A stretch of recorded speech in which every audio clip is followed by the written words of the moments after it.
بھی بند کیا منافقین پر اور نہ ان پر کیا. لیکن راسخون فی العلم منہم، اب ان میں سے اشارہ کر دیا گیا کہ ان میں سے بھی کچھ ہو سکتے ہیں. باقی اہل ایمان کی روش تو یہ ہے ہی، والمؤمنون یؤمنون بما انزل الیک وما انزل من قبلک والمقیمین الصلاۃ والمؤتون الزکاۃ والمؤمنون باللہ والیوم الآخر اولئک سنؤتیہم اجرا عظیما. اب جو مقام آ رہا ہے یہ 23ویں رکوع کے شروع میں، یہ ان چند مقامات میں سے قرآن کے جس میں کہ انبیاء اور رسولوں کے ناموں کا گلدستہ آیا ہے. مثلا یہاں آپ دیکھیں گے پے بپے بہت سے انبیاء اور رسول کا نام لیے گئے، پھر ان میں سے بعض کی جو اضافی اور شانیں ہیں ان کا بیان کیا گیا، اور پھر بڑی اہم آیت فلسفہ قرآن کے اعتبار سے آگے آئے گی کہ نبوت کا بنیادی مقصد کیا ہے. نبوت کا بنیادی مقصد، فلسفہ نبوت، اساسی فلسفہ نبوت. انا اوحینا الیک کما اوحینا الی نوح، اے نبی ہم نے آپ کی جانب وحی کی ہے جیسے کہ ہم نے نوح کی طرف وحی کی تھی، والنبیین من بعدہ، اور ان کے بعد بہت سے انبیاء پر کی تھی. حضرت شیس علیہ السلام وہ بھی حضرت نوح علیہ السلام، بلکہ یہ تو حضرت نوح سے بھی پہلے کے لوگ ہیں شیس جو ہیں. اوحینا الی نوح والنبیین من بعدہ واوحینا الی ابراہیم واسماعیل واسحاق ویعقوب والاسباط، اور ہم نے وحی کی ابراہیم کی طرف، اسماعیل کی طرف، اسحاق کی طرف، یعقوب کی طرف اور ان کی اولاد کی طرف، وعیسیٰ وایوب ویونس وہارون وسلیمان، اور عیسیٰ کی جانب اور ایوب کی جانب اور یونس کی جانب اور ہارون کی جانب اور سلیمان کی جانب. وآتینا داود الزبورا، اور داود کو تو ہم نے زبور جیسی کتاب عطا فرمائی. وَرُسُلًا قَدْ قَصَصْنَاهُمْ عَلَيْكَ مِن قَبْلُ، ایسے بھی بہت سے رسولوں کو ہم نے بھیجا، یا وہی ہم نے ان کی جانب کی بھیجے ایسے رسول کہ جن کا ہم اس سے پہلے آپ کے سامنے تذکرہ کر چکے ہیں. وَرُسُلًا لَمْ نَقْصُصْهُمْ عَلَيْكَ، اور ایسے بھی بہت سے رسول ہیں کہ جن کے حالات ہم نے آپ کے سامنے بیان نہیں کیے. پوری دنیا کی تاریخ بیان کرنا تو قرآن مجید کا مقصد نہیں ہے، یہ تو کتاب ہدایت ہے، تاریخ کی کتاب نہیں ہے. وَكَلَّمَ اللَّهُ مُوسَىٰ تَكْلِيمًا، اور خاص اب شان جو حضرت موسیٰ علیہ السلام کی امتیازی شان ہے، اور موسیٰ سے تو کلام کیا اللہ نے جیسے کہ کلام کیا جاتا ہے، بس صرف یہ ہے کہ من ورائے حجاب تھا، پردے کے پیچھے سے تھا دو بدو کلام. اب وہ آیت آ رہی ہے کہ یہ رسول کس لیے بھیجے گئے. رسلا مبشرین و منذرین، یہ رسول بھیجے گئے بشارت دینے والے بنا کر اور خبردار کرنے والے بنا کر. لئلا یکون للناس علی اللہ حجۃ بعد الرسل، تاکہ نہ رہ جائے لوگوں کے حق میں، للناس نام نوٹ کیجئے، علی اللہ اللہ کے مقابلے میں کوئی حجت، کوئی دلیل رسولوں کے آنے کے بعد. وکان اللہ عزیزا حکیما، اور اللہ تعالیٰ زبردست ہے لیکن ساتھ ہی حکمت والا ہے. اب اس کو سمجھیے کہ جب ہم یہ کہتے ہیں کہ قیامت کے دن اللہ تعالیٰ حساب لے گا اور امتحان ہوگا، امتحان سے پھر نتائج نکلیں گے ہمارے کہ کون پاس ہوا کون فیل ہوا، لیکن امتحان لیا جاتا ہے کچھ پڑھا کر. کیا پڑھایا ہمیں؟ جانچا جاتا ہے کسی کو کچھ دے کر. کسی بچے کو آپ دیجئے 10 روپے، پھر آپ دیکھیے اس کا میلان تباہ کیا ہے، ٹافی کی دکان کی طرف بھاگتا ہے یا کوئی کسی کتابوں کی دکان کی طرف بھاگتا ہے. پتہ چل جائے گا اس کا رجحان کیا ہے. کچھ دے کر آزماتے ہیں نا، کچھ پڑھا کر امتحان لیتے ہیں. تو ہمیں کیا پڑھایا ہے، کیا دیا ہے؟ اس میں ہے جو قرآن مجید کا بنیادی فلسفہ ہے کہ اللہ تعالیٰ نے انسان کو سمع، بصر، عقل، 3 بڑی چیزیں دی. پھر اللہ تعالیٰ نے انسان کے اندر روح ودیت کی اور نفس انسانی میں خیر اور شر کا علم ودیت کر دیا ہے. اب آئندہ کوئی وحی نہ آئے تب بھی ہر انسان جو ہے ان باتوں کی بنا پر اکاؤنٹیبل ہے.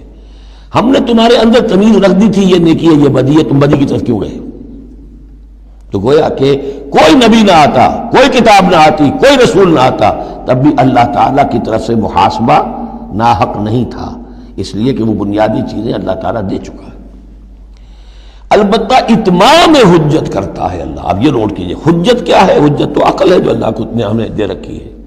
ان السمع والبصر والفؤاد کل اولئک کان عنہ مسئولا، اس کی بنیاد پر مسئولیت ہے. اور یہ کہ نفس ونفس وما سواها فالہمها فجورها وتقواها، اس کے اندر نیکی اور بدی کی تمیز ودیت کر دی ہے. پھر تمہیں روح پھونکی ہے. ان سب چیزوں کی بنا پر تم اکاؤنٹیبل ہو، کوئی نبی آتا یا نہ آتا، یہ حجت اللہ کی تم پر قائم ہے. لیکن پھر بھی اللہ اتمام حجت کرنے کے لیے یہ اضافی شے ہے کہ اللہ نے تم ہی میں سے کچھ لوگوں کو چنا جو بڑے ہی اعلیٰ کردار کے لوگ تھے، تم جانتے تھے کہ یہ ہمارے ہاں کے بہترین لوگ ہیں، ان کے دامن کردار پر کوئی داغ دھبا نہیں ہے، ان کی سیرت و اخلاق تمہارے سامنے تھی کھلی کتاب کے مانند، ان کے پاس ہم نے اپنی وحی بھیجی، اور پھر تمہیں یہ کرو یہ نہ کرو یہ بھی بتا دیا۔ ایگزامینیشن میڈ ایزی بھی ہو گیا تمہارے لیے، اس امتحان کو ہم نے اتنا آسان کر دیا تاکہ اب کسی کے پاس کوئی عذر باقی نہ رہ جائے، کوئی جو ہے یہ پلیڈ نہ کر سکے کہ میں تو اگنورنس کے پلیڈ کرے کہ میں تو اگنورنٹ تھا، مجھے معلوم نہیں تھا۔ جب رسول آ گئے تو اب کوئی عذر باقی نہیں رہا۔ رسول سے پہلے پھر بھی کوئی شخص کہہ سکتا ہے پروردگار میں ایسے ماحول میں پیدا ہو گیا تھا، وہاں سب کے سب اسی رنگ میں رنگے ہوئے تھے، پروردگار میں اپنے 2 وقت کی روٹی کے دھندے میں ایسا لگا رہا کہ مجھے کبھی ہوش ہی نہیں آئی کہ میں سوچتا۔ لیکن جب رسول آ جاتے ہیں اور رسولوں کے آنے کے بعد حق مبرہن ہو جاتا ہے اور حق و باطل کے درمیان امتیاز بالکل واضح طور پر قائم ہو جاتا ہے، پھر کوئی عذر باقی نہیں رہتا، کوئی حجت پیش کرنے کے لیے لوگوں کے جانب سے اللہ کے سامنے اللہ کے محاسبے کے مقابلے میں باقی نہیں رہتی۔ تو یہ اتمام حجت ہے، اللہ کی طرف سے حجت کا اتمام۔ رسلا مبشرین، اور کر کیا سکتے ہیں رسول؟ نہ کسی کو زبردستی ہدایت پر لا سکتے ہیں، ظاہر بات ہے کسی کو گمراہ کرنا تو پیش نظر ہے ہی نہیں، لیکن کسی کو زبردستی ہدایت پہ نہیں لا سکتے۔ ہاں جن کے اپنے اندر کی یہ چیزیں جاگ جائیں گی، متوجہ ہو جائیں گے، اپنے باطن کی حقیقتوں کی طرف دیکھیں گے، اور پھر یہ کہ نبی کی بات سنیں گے، اس سے فائدہ اٹھائیں گے، سیدھے راستے پر چلیں گے، ان کے لیے مبشر ہوں گے، بشارت، فراح و ریحان و جنت نعیم۔ اور جو لوگ یہ ہے کہ اس کے بعد بھی اپنی غلط ہی راستوں پر چلتے رہیں گے، تعصب میں، ہٹ دھرمی میں، ضد میں، مفادات میں، چودراہٹوں کی وجہ سے، ان کو خبردار کریں گے کہ اب تمہارے لیے بدترین انجام جو ہے جہنم تیار ہے۔ تو رسولوں کا بنیادی فنکشن یہی ہے، تبشیر اور انذار، مبشرین و منذرین۔ کس لیے؟ لئلا یکونا، تاکہ نہ رہ جائے، للناس، لوگوں کے پاس، لوگوں کے حق میں، اللہ، اللہ کے مقابلے میں، یعنی اللہ کی حجت، اللہ کے محاسبے کے مقابلے میں، حجت، کوئی حجت، کوئی عذر، کوئی بہانہ باقی نہ رہے بعد الرسل، رسولوں کے آنے کے بعد۔ وکان اللہ عزیز حکیمہ، اللہ عزیز ہے، بغیر رسولوں کے بھی محاسبہ کرے، اختیار اس کا مطلق ہے، حکیم ہے، اس نے یہ نظام بنایا ہے اپنے محاسبہ اخروی کے لیے۔ اب اس میں البتہ ایک بات اور نوٹ کر دیجئے، یہ بڑی تفصیل سے میں نے یہ چیزیں لکھی ہوئی ہیں اپنی ایک کتاب میں، نبی اکرم صلی اللہ علیہ وسلم کا مقصد بعثت، کہ ایک بنیادی مقصد رسالت کا وہ تو یہ ہے، اور ایک تکمیلی مقصد ہے رسالت کا جو محمد الرسول اللہ پر جا کر کامل ہوا ہے صلی اللہ علیہ وسلم، وہ ہے لِيُظْهِرَهُ عَلَى الدِّينِ كُلِّهِ۔ انہوں نے بھی کام شروع کیا یہیں سے، یا ایھا النبی انا ارسلناک شاہدا ومبشرا ونذیرا وداعیا الی اللہ باذنہ وسراجا منیرا۔ بنیادی حیثیت تو وہی آپ کی بھی وہی ہے، لیکن اس کے اوپر تکمیلی حیثیت کیا ہے؟ هو الذی ارسل رسولہ بالہدی ودین الحق لیظہرہ علی الدین کلہ۔ یہ آپ کی امتیازی شان ہے۔ لیکن اللہ یشہد بما انزل الیک انزلہ بعلمہ، اللہ تعالیٰ اس پر گواہ ہے کہ جو کچھ اس نے نازل کیا ہے نبی آپ کی طرف، وہ اس نے علم کیا ہے، اس نے نازل کیا اپنے علم سے۔ والملائکۃ، اور فرشتے اس پر گواہ ہیں، یشہدون۔ وکفیٰ باللہ شہیدا، اور ویسے تو اللہ تنہا بھی گواہ کے لیے، گواہ ہونے کے اعتبار سے کافی ہے۔ ان الذین کفروا وصدوا عن سبیل اللہ قد ضلوا ضلالا بعیدا۔ اب محمد کے آنے کے بعد صلی اللہ علیہ وسلم پھر بھی جو لوگ کفر پر اڑے رہے اور رکے رہے اور روکتے رہے اللہ کے راستے سے دوسروں کو، وہ تو پھر بہک گئے ہیں، بھٹک گئے ہیں، ضلالا بعیدا، اور یہ اپنے بھٹکنے میں اور بہکنے میں، گمراہی میں بہت دور نکل گئے۔ ان الذین کفروا وظلموا لم یکن اللہ لیغفر لهم۔ اب یہ لوگ جنہوں نے کفر کیا ہے، جو اڑ گئے ہیں کفر پر، اور جو اس شرک پر اور ناحق جو راستہ ہے اس کے اوپر جم گئے ہیں، لم یکن اللہ لیغفر لهم، اب اللہ کا یہ طریقہ نہیں ہوگا کہ انہیں معاف کر دے، اللہ انہیں اب ہرگز بخشنے والا نہیں ہے۔ ولا لیہدیہم طریقہ، اور نہ یہ کہ انہیں کسی راستے کی ہدایت دے، الا طریقہ جہنم، سوائے ایک راستے کے، اور وہ جہنم کا راستہ ہے۔ اب تو وہی کھلی ہوئی ہے شاہراہ، اسی پر یہ بگٹر دوڑتے رہیں، خالدین فیہا، وہ اس میں ہمیشہ ہمیش رہیں گے، ابدا، ہمیشہ ہمیش۔ وکان ذلک علی اللہ یسیرا، اور یہ اللہ پر بہت آسان ہے۔ دیکھیے اس کو مقابلے میں لائیے، ما یفعل اللہ بعذابکم، اللہ کیا کرے گا تمہیں عذاب دے کر. لیکن اس سے یہ نہ سمجھے کہ اللہ عذاب نہیں دے گا. یقیناً اللہ سیڈسٹ نہیں ہے، یقیناً اللہ کو عذاب دے کر خوشی نہیں ہوگی، لیکن یہ کہ اس کا ایک ضابطہ ہے، اس کا ایک قانون ہے، اسی پر اس نے دنیا بنائی ہے، لہذا اس کے مطابق وہ عمل تو کرے گا. اور یہ اس پر کوئی بھاری گزرنے والی بات نہیں ہے کہ اپنی ہی مخلوق کو، اس لیے کہ بعض ملنگ قسم کے صوفی جو ہیں وہ یہ بھی کہتے ہیں کہ یہ اللہ بڑا رحیم ہے، اب کیا وہ اپنی مخلوق کو جہنم میں جھونک دے گا. یہ تو ایسے ڈراوے کے لیے، ذرا سیدھا کرنے کے لیے، جیسے بچوں کو ڈانٹ دیتا ہے باپ ہو ماں ہو، میں تیرا قیمہ کر دوں گی، تو کوئی کیا قیمہ کر دے گی کوئی ماں اپنے بچے کا؟ لیکن یہ تو اصل میں صرف ڈراوا ہے اور کچھ نہیں. لیکن یہ بات صحیح نہیں ہے. اسی لیے اللہ تعالیٰ کہتا ہے کہ کان ذالک علی اللہ یسیرا، اللہ کے لیے یہ بہت آسان ہے، بہت ہلکی بات ہے اس کے لیے. یا ایھا الناس، اب یوں سمجھیے کہ کنکلوڈنگ حصہ جو ہے سورہ مبارکہ کا، یا ایھا الناس قد جاءکم الرسول بالحق من ربکم فآمنوا خیرا لکم. اس عبارت میں جو زور ہے، میں نے کوشش کی ہے کہ میں اسے اپنی آواز کے ذریعے سے واضح کروں. اے لوگوں، تمہارے پاس آ چکا ہے رسول حق کے ساتھ. یعنی اب تم یہ نہیں کہہ سکو گے کہ رسول نہیں آیا، ہمیں پتہ نہیں تھا. You won't be able to plead ignorance. یہ نہیں کہہ سکتے کہ ہمیں معلوم نہیں تھا، ہم پر بات کھولی نہیں گئی، ہم پر بات واضح نہیں ہوئی. یہ بہانہ ختم ہو گیا اب محمد کے آنے کے بعد. یا ایھا الناس قد جاءکم الرسول بالحق من ربکم فآمنوا خیرا لکم. ایمان لے آؤ، یہی تمہارے لیے بہتر ہے، بلکہ صحیح ترجمہ ہوگا اسی میں تمہاری خیریت ہے.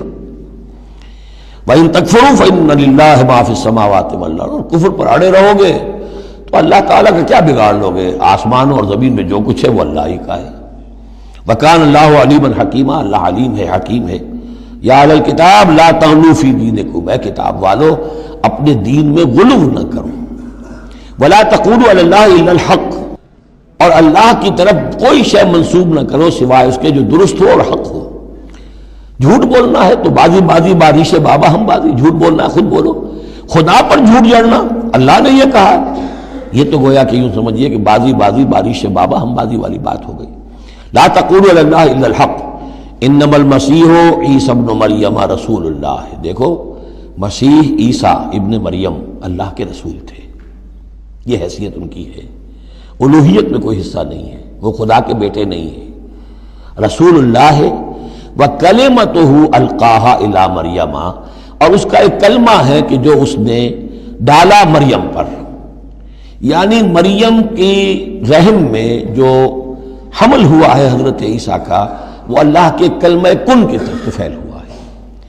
ایک جو فزیکل جو بھی حصے ہیں کسی عمل کے، اب کسی بھی انسان کی ولادت میں ایک حصہ باپ کا ہے، ایک حصہ ماں کا ہے.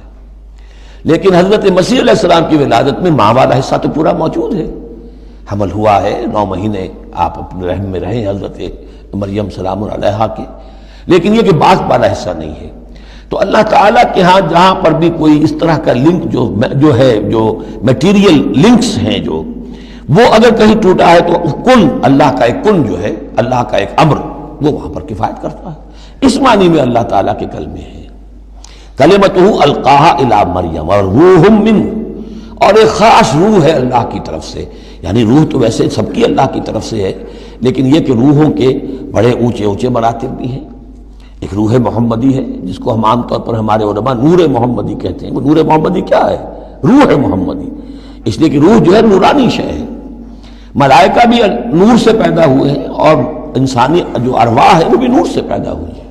جنات نار سے پیدا ہوئے ہیں. حیوانات اور انسان کا بھی حیوانی جسم جو ہے یہ مٹی اور پانی سے پیدا ہوا ہے. سیدھی بات ہے. تو چونکہ ارواح جو نورانیاں ہیں تو وہ نور تو ہے. تو حضور کی نور، حضور کی روح اس کی اپنی شان ہے.